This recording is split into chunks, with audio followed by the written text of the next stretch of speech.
Praise లాడండి. ఈరోజు దేవుని వాక్యము ఆదికాండము 24:15 చూస్తే అబ్రహాము గారు బహు వృద్ధాప్యం ఉన్నప్పుడు తన దాసులైనటువంటి ఎలియాజర్ని పిలిచి మరి నా కుమారునికి సంబంధం తీసుకురమ్మని చెప్పినప్పుడు ఈ స్వదేశంలో వద్దు, నా సొంత గ్రామం ఆ దేశానికి వెళ్ళి చూడమని చెప్పినప్పుడు ఎలియాజర్ గారు వెళ్తారండి.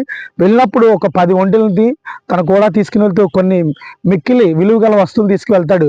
దేవునితో ఒక నిబంధన చేసుకున్నప్పుడు మరి దేవా నా యొక్క దాసుని కుమారుడికి ఇస్సాకుకి నీవే సంబంధం చూడాలి, ఒక మంచి కుమార్తెను నీవే సిద్ధపరచు, నాకును నా ఒంటెలకు ఎవరైతే దాహం తీరుస్తారో ఆమె కోడలుగా రావాలని అనుకున్నప్పుడు దేవుడు తన ఆశ గల ప్రాణాన్ని తృప్తిపరిచేవాడు. ఎప్పుడైతే ఆ సొంత ప్రదేశం వెళ్తాడో ఆ సొంత ప్రదేశం వెళ్ళినప్పుడు అక్కడ మిక్కిలి చిన్నది గల ఉంటుందండి, చిన్నది. ఆ చిన్నదాని పేరు రిబ్కా. ఆ రిబ్కా చాలా ఓపికవంతురాలండి. అమ్మ నాకు కొంచెం తాగడానికి నీళ్ళు ఇస్తావా అని చెప్పినప్పుడు ఆమె అయ్యా నీకే కాదు నీ ఒంటికి కూడా నేను దాహాన్ని తీరుస్తానని తన బావులోనికి వెళ్ళి ఒక్కో ఒంటి చాలా ఎక్కువ నీళ్ళు తాగుతుందండి. అలా త్రాగినప్పుడు మరి ఆమెకి దాహం తీర్చిందండి. ఆమె ఒంటికి కూడా దాహం తీర్చిన తరువాత మరి ఆమె ఆ ఇంటికి వెళ్ళి తన పెద్దలతో మాట్లాడి వివాహాన్ని జతపరుస్తాడు. ఈరోజు చూడండి, నీవు దేవుని మాట వినగలుగుతున్నావా? ఆ చిన్నది ఎంతో ఓర్పు సహనంతో ఏ పురుషుని ఎరిగినదండి.